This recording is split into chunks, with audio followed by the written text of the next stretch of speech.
మాత్రం చాలా విచిత్రంగా కనిపిస్తూ ఉన్నాయి. తీవ్ర ఉత్కంఠ అయితే రేపుతూ ఉన్నాయి. ఒకసారి జార్ఖండ్ ఫలితాలకు సంబంధించి విశ్లేషణ అందించడానికి మా కరెస్పాండెంట్ గోపాలకృష్ణ సిద్ధంగా ఉన్నారు. గోపాలకృష్ణ, జార్ఖండ్కి సంబంధించి ఏం మాట్లాడుకోవచ్చు? చాలా విచిత్రమైన పరిస్థితి అయితే మనకి కనిపిస్తోంది.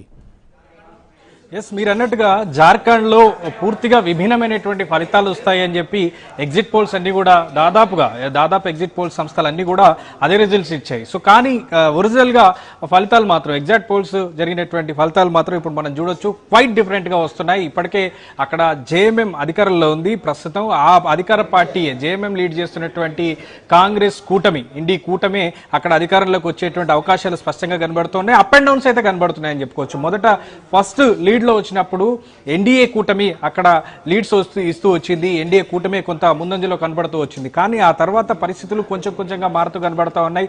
మళ్ళీ జేఎంఎం సారథ్యంలో నడుస్తున్నటువంటి ఇండి కూటమి మళ్ళీ ముందుకు వచ్చింది. ఇప్పుడు అప్ అండ్ డౌన్స్ ఉన్నటువంటి నేపథ్యంలో ప్రస్తుతం యాజ్ ఆఫ్ నౌ ఉన్నటువంటి రిజల్ట్స్ చూస్తే అక్కడ జేఎంఎం జార్ఖండ్ ముక్తి మోర్చా ఈ పార్టీ ఆధ్వర్యంలోనే ప్రస్తుతం ఇండి కూటమి నడుస్తోంది.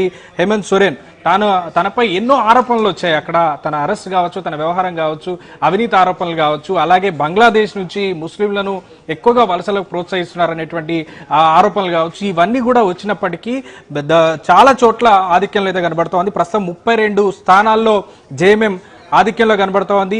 32 స్థానాల్లో కంప్లీట్ గా వన్ సైడ్ గా ఆధిక్యంలో కనబడుతూ వస్తోంది. ఇక బీజేపీ చూస్తే 25 స్థానాల్లో ఆధిక్యంలో కనబడుతోంది. కాంగ్రెస్ చూడొచ్చు, కాంగ్రెస్ 12 స్థానాల్లో అక్కడ ఆధిక్యంలో ఉంది. అలాగే జనరల్ ఆర్జేడీ రాష్ట్రీయ జనరల్ 6 స్థానాల్లో ఆధిక్యంలో కనబడుతోంది. ఇలా కమ్యూనిస్ట్ పార్టీ కూడా చూడొచ్చు, అక్కడ ఒక స్థానంలో ఆధిక్యంలో కనబడుతోంది.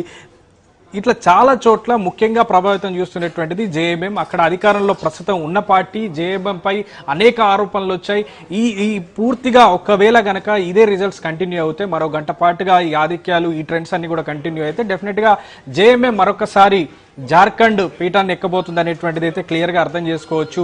అక్కడ చాలా పథకాలని అవలంబించేందుకు ఎన్డీఏ సర్కార్ చాలా హామీలు ఇచ్చింది. అలాగే ఇండి కూటమి కూడా జేఎంఎం ఆధ్వర్యంలో నడుస్తున్నటువంటి ఇండి కూటమి జార్ఖండ్ లో అనేకమైనటువంటి హామీలు కూడా ఇస్తూ వచ్చింది. ఇక్కడ ముఖ్యంగా మనం చూడాల్సింది అక్కడ గిరిజన ఓట్ బ్యాంక్ ఎక్కువగా ఉంటుంది. గిరిజన ప్రాంతం పూర్తి స్థాయిలో గిరిజనులు ప్రభావితం చూసేటువంటి ప్రాంతం. ఆదివాసీ గిరిజనులు వివిధ తెగలుంటాయి. తెగల్లో కూడా స్ప్లిట్ అయ్యారు పూర్తిగా. కొంతమంది ఇండి కూటమికి కావచ్చు, కొంతమంది ఎన్డీఏ కూటమికి కావచ్చు ఓట్లు వేసే పరిస్థితికి వచ్చారు. కానీ అక్కడ మైనార్టీ ఓట్ బ్యాంక్, ఎక్కడైతే ముస్లిం ఓట్ బ్యాంక్ ఉంటుందో ఆ ఓట్ బ్యాంక్ అంతా కూడా వన్ సైడ్ తీసుకొచ్చేటువంటి ప్రయత్నం అయితే జరిగిందని చెప్పుకోవచ్చు.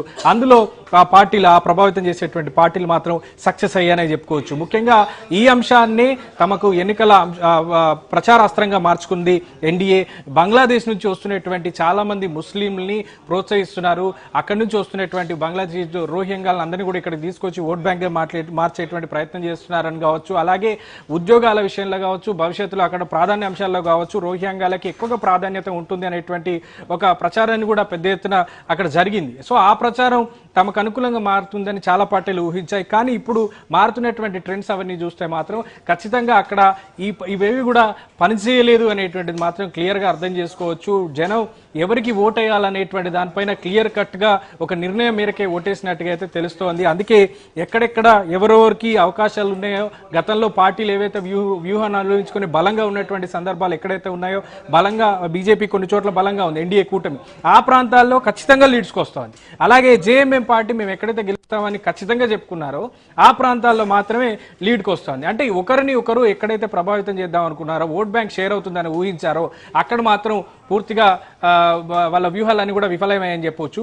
ఇక జేఎంఎం ఇంత స్థాయిలో లీడ్కు రావడానికి హేమంత్ సోరెన్ కి ఒక వ్యూహకర్తగా అని చెప్పుకోవచ్చు. ఒక వ్యూహకర్తగా పనిచేసింది కల్పన సోరెన్, తన భార్య, తన సతీమణి. ఆమె డెఫినెట్ గా జార్ఖండ్ ఎన్నికల ప్రచార సరళిలో కావచ్చు, సీట్లు ఎవరెవరికి ఇవ్వాలనే అంశంలో కావచ్చు, కాంగ్రెస్ తో పొత్తు వ్యవహారంలో కావచ్చు చాలా కీలకంగా భూమిక పోషించారని చెప్పుకోవచ్చు.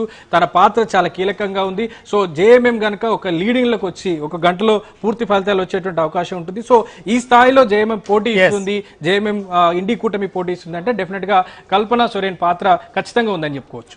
Okay, thank you Gopalakrishna. Short break తీసుకుందాం. బ్రేక్ తర్వాత డిస్కషన్ కొనసాగిద్దాం.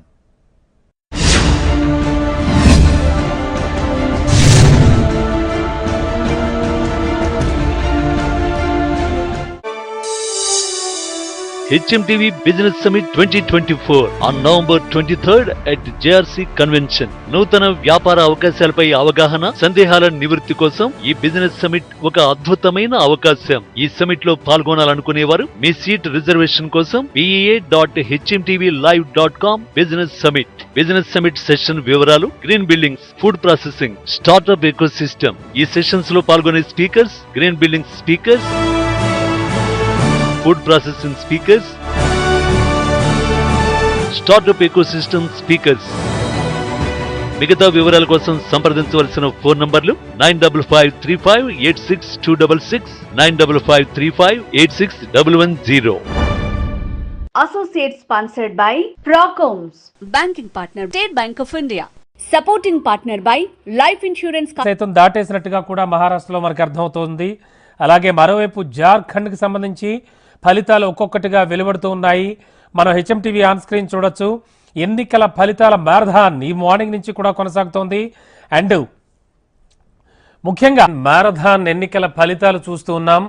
ఇటు మహారాష్ట్ర, అటు జార్ఖండ్కి సంబంధించి కూడా ఎన్నికల ఫలితాలు వస్తూ ఉన్నాయి. ముఖ్యంగా హోరాహోరీగానే కొనసాగుతోందని చెప్పొచ్చు. మహారాష్ట్రలో బీజేపీ కూటమి ఖచ్చితంగా మ్యాజిక్ ఫిగర్ని దాటి, మహాయుతి కూటమి దాటి ముందుకు వెళుతోంది. అయితే జార్ఖండ్ ఫలితాలు మాత్రం చాలా విచిత్రంగా కనిపిస్తూ ఉన్నాయి.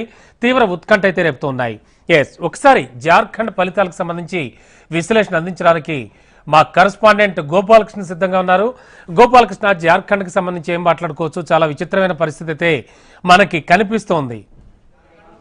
ఎస్, మీరు అన్నట్టుగా జార్ఖండ్ లో పూర్తిగా విభిన్నమైనటువంటి ఫలితాలు వస్తాయని చెప్పి ఎగ్జిట్ పోల్స్ అన్ని కూడా దాదాపు ఎగ్జిట్ పోల్స్ సంస్థలు అన్ని కూడా అదే రిజల్ట్స్ ఇచ్చాయి. సో కానీ ఒరిజినల్ గా ఫలితాలు మాత్రం, ఎగ్జిట్ పోల్స్ జరిగినటువంటి ఫలితాలు మాత్రం ఇప్పుడు మనం చూడొచ్చు, క్వైట్ డిఫరెంట్ గా వస్తున్నాయి. ఇప్పటికే అక్కడ జేఎంఎం అధికారంలో ఉంది. ప్రస్తుతం ఆ అధికార పార్టీ జేఎంఎం లీడ్ చేస్తున్నటువంటి కాంగ్రెస్ కూటమి, ఇండి కూటమి అక్కడ అధికారంలోకి వచ్చేటువంటి అవకాశాలు స్పష్టంగా కనబడుతున్నాయి. అప్ అండ్ డౌన్స్ అయితే కనబడుతున్నాయని చెప్పుకోవచ్చు. మొదట ఫస్ట్ లీడ్ లో వచ్చినప్పుడు ఎన్డీఏ కూటమి అక్కడ లీడ్స్ ఇస్తూ వచ్చింది. ఎన్డీఏ కూటమి కొంత ముందంజలో కనబడుతూ వచ్చింది. కానీ ఆ తర్వాత పరిస్థితులు కొంచెంగా మారుతూ కనబడతా ఉన్నాయి.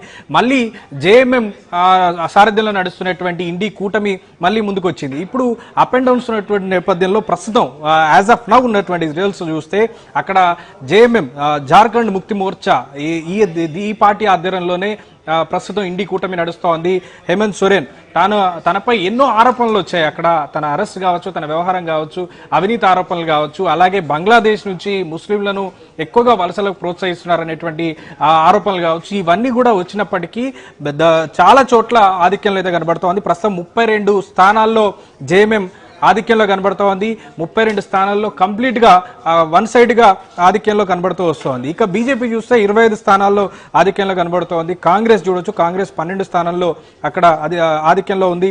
అలాగే జనరల్ ఆర్జేడీ, రాష్ట్రీయ జనరల్ 6 స్థానాల్లో ఆధిక్యంలో కనబడుతోంది. ఇలా కమ్యూనిస్ట్ పార్టీ కూడా చూడొచ్చు, అక్కడ ఒక స్థానంలో ఆధిక్యంలో కనబడుతోంది. ఇట్లా చాలా చోట్ల ముఖ్యంగా ప్రభావితం చూస్తున్నటువంటిది జేఎంఎం. అక్కడ అధికారంలో ప్రస్తుతం ఉన్న పార్టీ జేఎంఎం పై అనేక ఆరోపణలు వచ్చాయి. ఈ పూర్తిగా ఒకవేళ గనక ఇదే రిజల్ట్స్ కంటిన్యూ అవుతే, మరో గంట పాటుగా ఈ ఆధిక్యాలు, ఈ ట్రెండ్స్ అన్ని కూడా కంటిన్యూ అయితే డెఫినెట్ గా జేఎంఎం మరొకసారి జార్ఖండ్ పీఠాన్ని ఎక్కబోతుంది అనేటువంటిది అయితే క్లియర్ గా అర్థం చేసుకోవచ్చు.